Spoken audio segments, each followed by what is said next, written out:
Social మీడియాపై ప్రతి ఒక్కరూ అవగాహన కలిగి ఉండాలి. పీడీ ఉమాదేవి.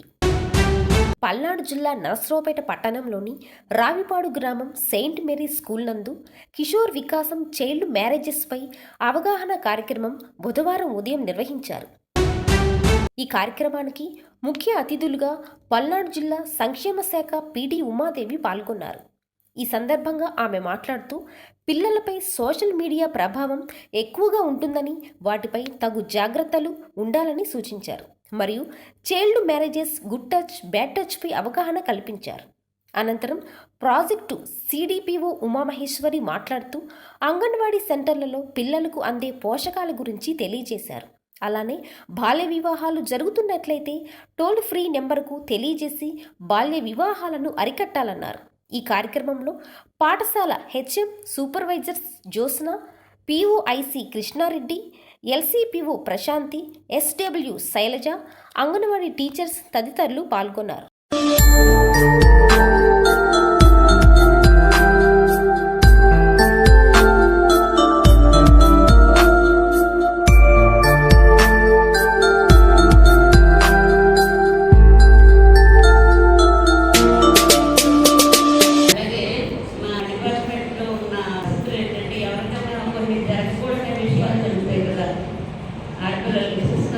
ఇప్పుడు మాకు వన్ స్టార్ సెంటర్ ఉంటుంది. ఏముంటుంది? నరసరావుపేటలో వన్ స్టార్ సెంటర్లో ఉంటుంది. అక్కడ ఒక అమ్మాయి పేరు అయ్యి నేను చెప్పను, కానీ ఆ అమ్మాయికి 16 సంవత్సరాలకే తండ్రి లేడని పెళ్లి చేశారు. పెళ్లి చేసిన అవతల అమ్మాయి కరెక్ట్ కాదు. ఎవరు? ఈ అబ్బాయి తాలూకు ఒక ఆవిడ ఉన్నారు దానిలో సంథింగ్ ఎవరు. ఆ అమ్మాయి కరెక్ట్ కాదు. ఆ అమ్మాయి వల్ల మళ్ళీ వెళితే ఈ భార్య భర్తల ఇద్దరికి గొడవలు వచ్చింది. ఆ రకంగా అమ్మాయి వచ్చి మనకి వన్ స్టాప్ సెంటర్లో చేరింది. అమ్మాయి చేసిన మంచి పని ఏంటంటే అమ్మాయి అక్కడికి రాకుండా వేరేగా చేస్తుంటే తండ్రి లేని తల్లి ఏమైపోతుంది? ఆల్రెడీ తండ్రి లేడు, ఈ పెళ్ళి ఏదైనా చేస్తుంది అనుకోండి, తల్లి ఏమవుతుంది? అవన్నీ కూడా మనం ఆలోచించుకోవాలి. గవర్నమెంట్ నుంచి మీకు ఏ విధమైన న్యాయ సలహాలు కావాలన్నా సరే మా డిపార్ట్మెంట్, మా కార్యకర్తను అడిగితే మీకు అన్ని వివరాలు చెప్తారు. కౌన్సిలర్స్ ఉంటారు మా దగ్గర.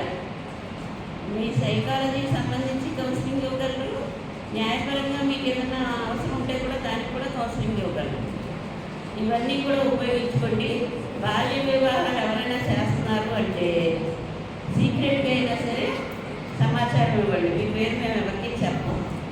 ఇదివరకు స్కీమ్లో ఏముంటుందంటే సఖీ సహేలి అని ఒక 20 మందితో గ్రూప్ చేసేవారు. అందులో ఒక అమ్మాయి పేరు సఖీ లీడర్ లాగా, 2 అమ్మాయిలు సఖేలి.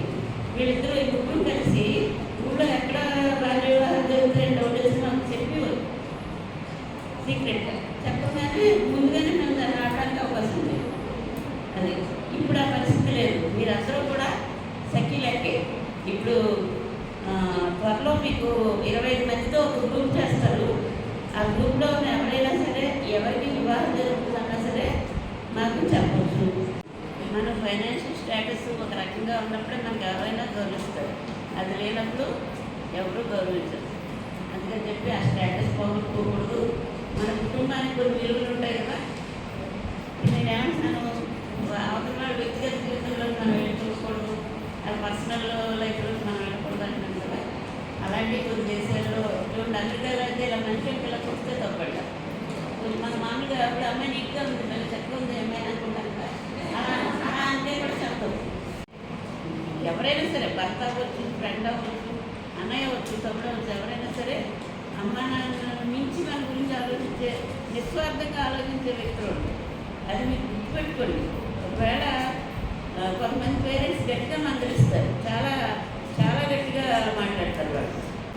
మీరు ఆలోచించుకోండి, పరిసరాన్ని గమనించుకోండి, ప్రతి పుస్తకం చదవండి, ప్రతి పేపర్ చదవండి. మీకు అవసరం ఉన్నారా తీసుకోసారి చదివి పక్కన పెట్టేసింది. అందులో మంచిగా ఉంది అనుకుంటే ఓకే, ఇది చెడ్డగా ఉందనుకుంటే చెడ్డ, అంతే. అది మీరు డిసైడ్ అవ్వాలి.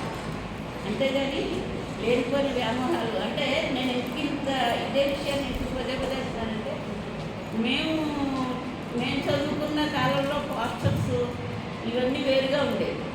ఇప్పుడు మీ పరిస్థితి ఎలా ఉందంటే బయటకు వచ్చి ఇలా తలపైకి ఇలా చూస్తే చూడలేనటువంటి వాల్ పోస్టర్స్ చూస్తున్నారు. పెద్దవాళ్ళు కూడా చూడలేనటువంటి వాల్ పోస్టర్స్ చిన్నపిల్లలు చూస్తున్నారు. ఒక ప్రైవేట్ లైఫ్ అనేది ఎవరికీ లేదు, అన్ని విషయాలు అందరికీ తెలుసు కదా. చాలా చెడ్డ భావాలు వచ్చే మాటలు, కొన్ని కొన్ని కొన్ని ప్రోగ్రామ్స్ ఉంటాయి, ద్వంద్వార్థాలు, చాలా అసహ్యకరమైన అర్థాలు, ఇవన్నీ చూసే దురదృష్టకరమైనటువంటి పరిస్థితుల్లో మీరున్నారు. మాకు అప్పుడు అలా లేదు. మాకు ఆ స్పాట్ లైటు లేకపోతే కవిసం మేడము ఉండేది కదండి, అవన్నీ మేము చూసేవాడు. మీరు నువ్వు ఇంట్లోకి వెళ్ళిపోయాక ఏం చేస్తావో కూడా ఒక ప్రోగ్రామ్ చూస్తే ఆ ప్రోగ్రామ్ మనం టైం అంతా నాశనం చేసుకుని చూస్తే అంతకంటే దరిద్రం ఏమిటో చెప్పండి. కొన్నిటిని మీరు వ్యతిరేకించాలి. పిల్లలు చదువుకుంటున్నారు కదా, వాటిని సపోర్ట్ చేయకూడదు, ఎట్టి పరిస్థితిలో చేయకూడదు. నేనైతే పూర్తిగా వ్యతిరేకిస్తాను అటువంటి విషయాలు. మీరు ఎన్ని పుస్తకాలు మీకు తెలీదు, అది అది పిచ్చిది అంటే చాలా చెడ్డ లాంగ్వేజ్తో ఉన్న పేపర్లు కూడా చదివి మనం అలా పెట్టగలగాలి. ఆ స్థాయిలో మనం ఉండాలి. అలా ఉండండి. పేరెంట్స్కి ప్రతి విషయం చెప్పండి. దాంట్లో ఎవరైనా ఏదన్నా అన్నారనుకోండి, పలానా అబ్బాయి ఇలా అన్నాడు, లేదా పలానా అబ్బాయి నేను ఇలా అన్నాను, అది కూడా చెప్పండి, ఏం తప్పలేదు. అబ్బాయితో నేను మాట్లాడాను, అతను ఇలా అన్నాడు, నేను ఇలా మాట్లాడాను, అవన్నీ పేరెంట్స్తో చర్చించుకోండి. ప్రధానంగా స్కూల్లో టీచర్స్తో కూడా మీరు మంచి ర్యాపో మెయింటైన్ చేసుకోవాలి. ప్రిన్సిపాల్ కానీ హెడ్ మాస్టర్ గారు కానీ ఇంట్లో తల్లిదండ్రులు మనకు అనుకూలంగానే ఏ పనైనా చేస్తారు. మనం మంచి పొజిషన్లో ఉండాలి, మంచి ఆరోగ్యంగా ఉండాలి, మనం చేసే ప్రతి పని కూడా మంచిగా ఉండాలి కదా. ఇందాక మేడం మనకి ప్రోగ్రాంలు కొన్ని ఉన్నాయన్నారు, అవి మనకు అవసరం లేదు, చూడవలసిన అవసరం లేదన్నారు. చాలా మందికి ఆ ప్రోగ్రాంలు ఎందుకు వస్తున్నాయి, ఏంటి వస్తున్నాయి కూడా తెలియదు. అమ్మలు చూస్తున్నారు అనుకోండి, అమ్మమ్మలు నాయనమ్మలు, వాళ్ళతో మీరు కూడా చూస్తున్నారు. వాళ్ళు చూసారు, మీరు చూడద్దు, మీకు అవసరం లేదు. మీకు ఏముంటుంది ఆ టైంలో? ఏముంటాయి? హోంవర్క్ ఉంటుందిగా, ఉంటుందా? ప్రతి పుస్తకం మనం గట్టిగా చదవాల్సిందే. ఆ పుస్తకం ఈరోజు వచ్చే క్లాస్ టీచర్ ఏమని చెప్పారు, అన్ని సబ్జెక్ట్స్ని మళ్ళీ ఇంకోసారి హోంవర్క్ రాసుకొని తర్వాత ఏం చేయాలి, మనం స్టడీ చేయాలి. పుస్తకాన్ని ఎక్కువ పఠనం చేసినట్లయితేనే మనకు నాలెడ్జ్ పెరుగుతుంది. ఒక్కసారి చదివితే ప్రతి బిడ్డకి అర్థమవుతుందమ్మా. అర్థం కాని సబ్జెక్ట్ అంటూ ఏది ఉండదు. ఒక్కసారి మనసు పెట్టి చదవండి. మధ్యలో ఏమైనా ఒక 2 లైన్లు అర్థం కాలేదనుకోండి, రెండోసారి చదవండి. రెండోసారి వస్తాయా మనకి? వస్తాయా? వస్తాయి. రెండోసారి చదివితే కూడా వస్తాయి, గుర్తుంటాయి మనకి. ఒకసారి చదవని అర్థం కాదనుకుందాం, రెండోసారి ఏం చేస్తాం, మళ్ళీ ఇంకోసారి చదువుతాం. రెండోసారి గుర్తుంటాయి, మ్యాక్సిమం గుర్తుంటాయా ఉండవా? గుర్తుంటాయి కదా. అంటే మనసు పెట్టి చదవాలి. అక్కడ అమ్మ ఏం చేస్తుంది, ఇక్కడ నాన్న ఏం చేస్తున్నాడు, ఇక్కడ తమ్ముడు ఏం చేస్తే ఆలోచన ఉండకూడదు. మీరు చదివేటప్పుడు, హోంవర్క్ చేసేటప్పుడు మనసు దాని మీద లగ్నం చేయండి. అది అయ్యాకనే మిగతా ఏమైనా మాట్లాడుకోవచ్చు కదా. చదువుకున్న వాడికి ఎక్కువ గౌరవం ఉంటుంది. డబ్బున్నవాడి కన్నా కూడా బాగా చదువుకున్న వాడికి గౌరవం ఎక్కువ ఉంటుంది. ఎందుకో చెప్పండి. అబ్బా వాళ్ళ జోలికి పోతే వాళ్ళ సబ్జెక్ట్ అంతా తెలుసురా, మనం ఎందుకు పనికిరాము అనుకుంటాం. డబ్బున్నాడు ఏం చేస్తారు? కొన్నిటికే ఖర్చు పెట్టగలం, డబ్బులు అన్నిటికీ ఉపయోగపడతాయా? కాదు. మనకి చదువే చాలా విధాలు అవసరం. చదువుకున్న వాళ్ళనే గౌరవం ఎక్కువ చూస్తాం. ఆ అమ్మాయి బాగా చదువుకుంది, ఎంఎస్సీ చదువుకుంది, గోల్డ్ మెడల్ అంటారు, పిహెచ్డీ చేశారంటారు, స్కూల్ సెకండ్ వచ్చిందంటారు, స్కూల్ ఫస్ట్ వచ్చిందంటారు. ఒకసారి 10th పాస్ అయినా తప్పినా కూడా అది ఇంటర్మీడియట్ బాగా చదివారా అంటారు. ఒకసారి తప్పామనుకోండి, మళ్ళీ ఏం చేయాలి? ఒక పంతం బట్టి గట్టిగా పాస్ అవ్వాలి. పొరపాటు జరిగింది అని వదిలేయకూడదు, అయ్యో నేను పాస్ అవ్వలేని అనుకోకూడదు. మీరు గట్టిగా పంతం బట్టి చదవాలి. అలానే చైల్డ్ మ్యారేజ్ చేసుకోకూడదు. బాల్యవివాహం చేసుకోవచ్చా? చేసుకోకూడదు. బాల్యవివాహం చేసుకుంటే ఏమవుతుంది? హెల్త్ ఇష్యూస్ ఉన్నాయి. ఈ సీసా ఉందమ్మా ఎగ్జాంపుల్, దీనిలో పట్టిన నీళ్ళు పోస్తేనే ఉంటాయి, ఎక్కువ పోసాక ఏమవుతుంది?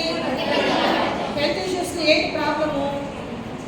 చైల్డ్ మ్యారేజ్ చేసుకుంటే వెంటనే గర్భం వచ్చిందనుకోండి, ఆ గర్భసంచి ఎంతవరకు పెరుగుద్ది? 18 ఏళ్ళు నిండి 19 సంవత్సరం వచ్చేందుకు కూడా మన ఆడపిల్లలు గర్భసంచి పెరుగుతూనే ఉంటుంది. పుట్టిన దగ్గర నుంచి కూడా గర్భసంచి ఉంటుంది. కానీ 18 ఏళ్ళు నిండే వరకు 19 వచ్చే గర్భసంచి పెరుగుతూనే ఉంటుంది. ఆ పెరగని గర్భసంచిలో బిడ్డ పెరిగిందనుకో ఏమవుతుంది?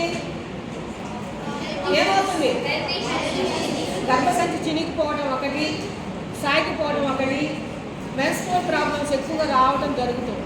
అందువల్ల చైల్డ్ మ్యారేజ్ చేసుకోకూడదు అంటారు. అటువంటి పిల్లలు పుట్టారనుకో ఏమవుతుంది, పిల్లలకి అనారోగ్యం వస్తుంది, తల్లికి అనారోగ్యం ఉంటుంది. అందువల్ల చైల్డ్ మ్యారేజ్ చేసుకోకూడదు.